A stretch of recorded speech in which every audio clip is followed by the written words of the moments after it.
Seigneur soit avec vous. Et avec votre esprit. Évangile de Jésus-Christ selon saint Luc. Gloire à toi, Seigneur.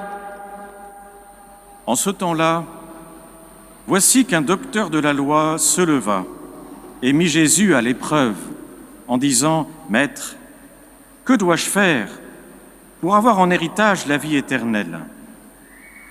Jésus lui demanda « Dans la loi, qu'y a-t-il d'écrit et comment lis-tu » L'autre répondit « Tu aimeras le Seigneur ton Dieu de tout ton cœur, de toute ton âme, de toute ta force et de toute ton intelligence, et ton prochain comme toi-même. » Jésus lui dit « Tu as répondu correctement. Fais ainsi et tu vivras. » Mais lui, voulant se justifier, dit à Jésus « Et qui est mon prochain ?» Jésus reprit la parole. Un homme descendait de Jérusalem à Jéricho et il tomba sur des bandits. Ceux-ci, après l'avoir dépouillé et roué de coups, s'en allèrent, le laissant à moitié mort. Par hasard, un prêtre descendait par ce chemin. Il le vit et passa de l'autre côté. De même, un lévite arriva à cet endroit. Il le vit et passa de l'autre côté. Mais un Samaritain qui était en route arriva près de lui. Il le vit et fut saisi de compassion. Il s'approcha et pansa ses blessures, en y versant de l'huile et du vin. Puis il le chargea sur sa propre monture, le conduisit dans une auberge et prit soin de lui. Le lendemain, il sortit 2 pièces d'argent et les donna à l'aubergiste en lui disant « Prends soin de lui. Tout ce que tu auras dépensé en plus, je te le rendrai quand je repasserai. » Lequel des 3, à ton avis, a été le prochain de l'homme tombé aux mains des bandits ? Le docteur de la loi répondit « Celui qui a fait preuve de pitié envers lui. » Jésus lui dit « Va, et toi aussi, fais de même. » Acclamons la parole de Dieu. Louange à toi, Seigneur Jésus.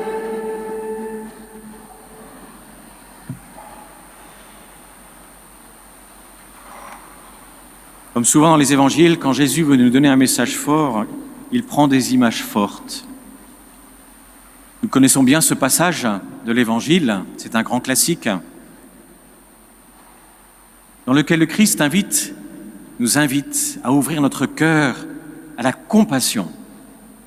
Mais que fait-il donc ? Il va prendre pour modèle un frère ennemi, un paria. Samaritain s'entendait mal avec les Juifs et les Juifs avec les Samaritains. On en a un épisode dans la vie du Christ où, passant par la Samarie et apprenant que les apôtres se dirigeaient vers Jérusalem, les Samaritains ferment leurs portes et leur disent « Allez voir ailleurs ». Ils étaient frères parce qu'à l'époque du Christ, tous juifs n'étaient pas en guerre, mais ils étaient résolument des ennemis. Au point que, pour certains, passer par la Samarie ou s'y arrêter, c'était devenir impur. Autrement dit, Jésus nous dit, pour répondre à la question de ce docteur de la loi, il a le culot d'aller prendre quelqu'un qui, pour cet homme, était un exclu de la religion pure, de la religion saine, de la vraie religion. Et Jésus, qui sait bien ce qu'il fait, prend aussi 2 autres hommes pour bien nous faire comprendre son message. Un prêtre, un lévite. Le message ne pouvait pas être plus clair. Des croyants engagés, des croyants qui donc vivaient et pour le moins se considéraient comme étant dans la proximité avec Dieu.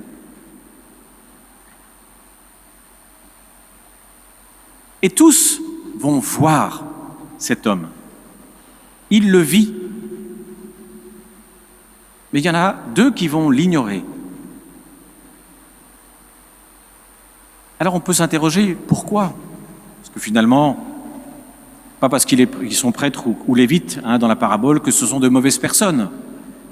Il ne faut pas rendre les gens plus noirs qu'ils ne sont. Ce sont les gens comme vous et moi.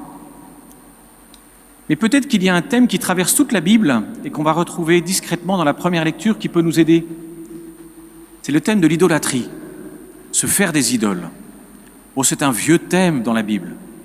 Si vous vous souvenez, dans le livre de l'Exode, alors même que Moïse est sur la montagne, en train de recevoir les 10 commandements de Dieu, le peuple d'Israël qui est en bas et qui trouve que ça commence à faire un peu long, vont voir Aaron, ils disent « Écoute, lui, on ne sait plus très bien ce qui lui est arrivé.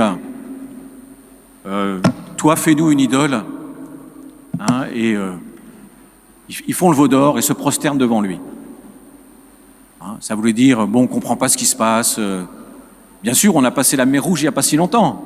C'est eux qui l'ont passé, à pied sec. Mais là, on ne comprend plus rien, donc on va simplifier les choses. Allez, on se fait un petit système, on se fait un petit veau d'or et puis on se met tous d'accord. » Et ce thème de l'idolâtrie, il traverse toute la Bible, parce que finalement, il traverse toute vie humaine. La mienne comme la vôtre comme la mienne. C'est-à-dire ce moment où on ne comprend plus, ça nous dérange, ce moment où les choses deviennent un peu longues, on s'impatiente. Alors on va simplifier, et on va dire la religion, finalement, c'est simple, c'est ça, ça et ça. Et puis on se crée une zone de confort, chacun la sienne, un peu différente, un peu toujours la même, qui permet de voir et d'ignorer. En bonne conscience, on se dit, c'est pas grave, ça rentre dans mon système, tout n'est pas possible pour l'être humain. Et c'est Jésus vient nous chercher là, justement. Pourquoi ? Parce que la première lecture nous l'a dit, la religion, elle se passe dans notre cœur. Elle se passe dans notre cœur. À chaque fois qu'on fait des constructions, aussi nobles soient-elles, c'est toujours dangereux.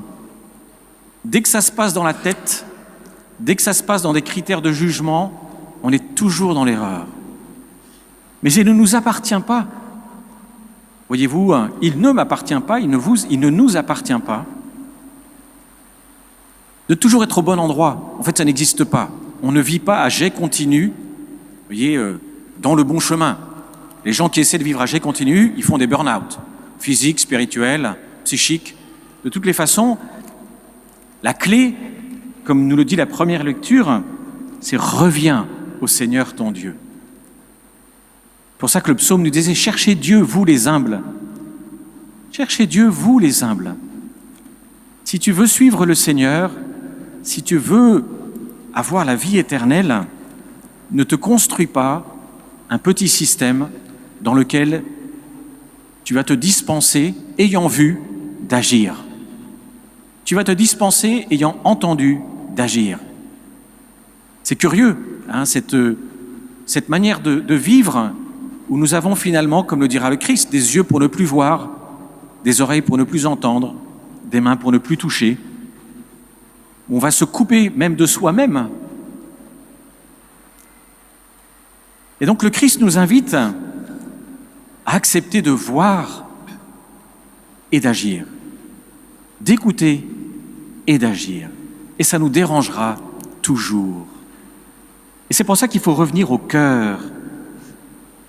Comme nous le disait la première lecture, cette loi que je te prescris aujourd'hui n'est pas au-dessus de tes forces, ni hors de ton atteinte.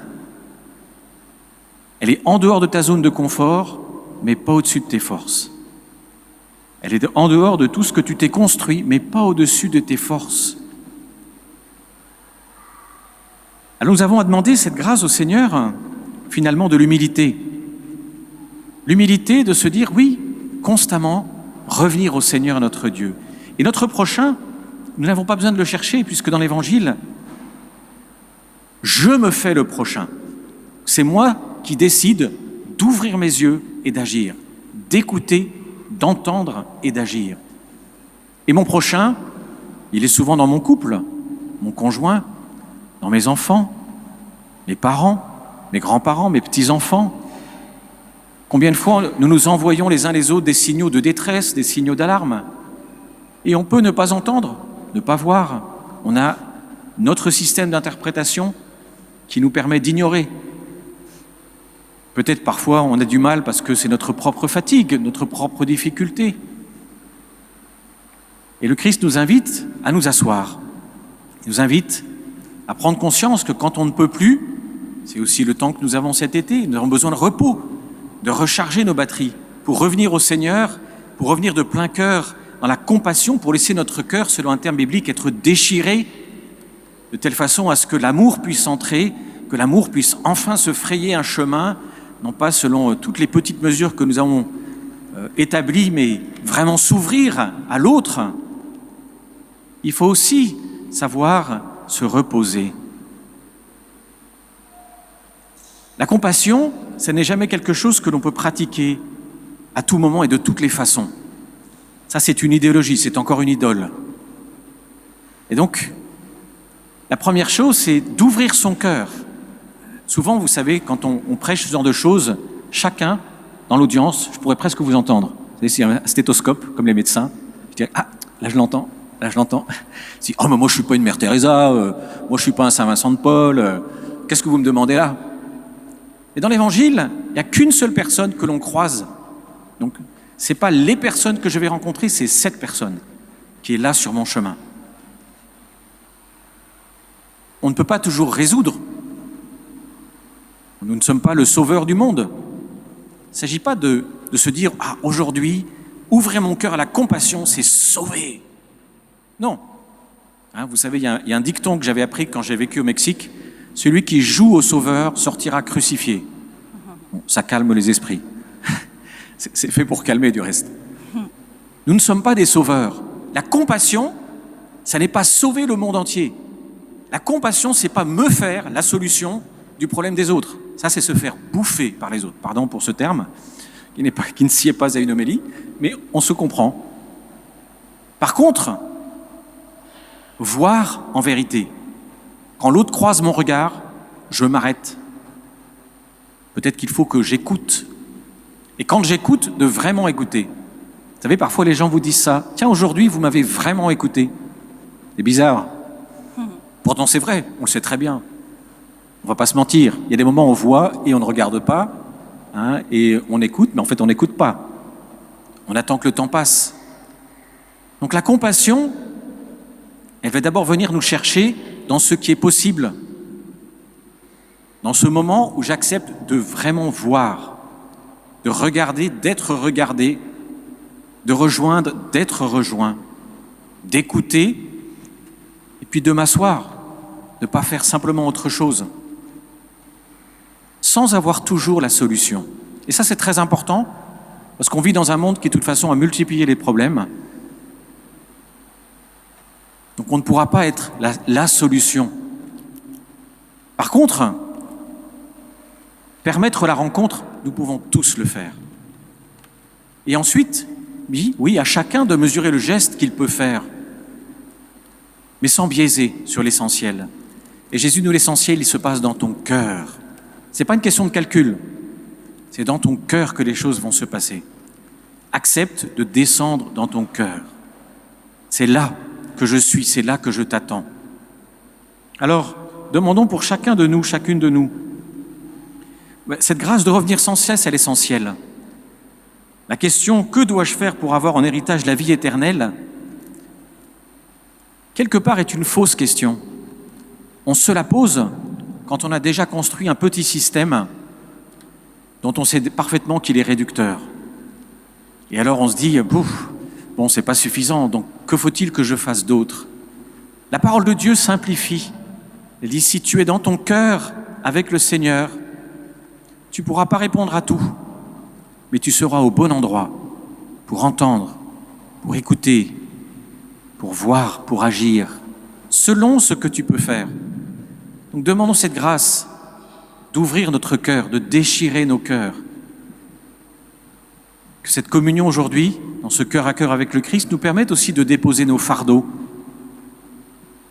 Toutes ces choses aussi qui font que parfois nous n'écoutons plus, nous ne voyons plus parce que nous-mêmes, nous sommes trop chargés. Alors que chacun, dans cette célébration auprès du Seigneur, découvre ce qu'il a besoin de faire, d'agir, de se reposer pour agir, d'agir sans oublier de se reposer, et de rester toujours avec le cœur ouvert envers celui ou celle que nous voyons, qui nous parle et que nous entendons. Amen. Gloire